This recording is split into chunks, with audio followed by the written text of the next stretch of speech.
ظهر الفساد في البر والبحر بما كسبت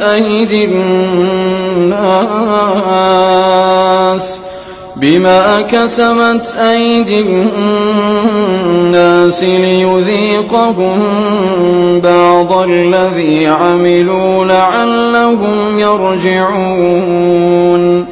قل سيروا في الأرض فانظروا كيف كان عاقبة الذين من قبل كان أكثرهم مشركين فأقم وجهك للدين القيم من قبل أن يأتي يوم لا مرد له من الله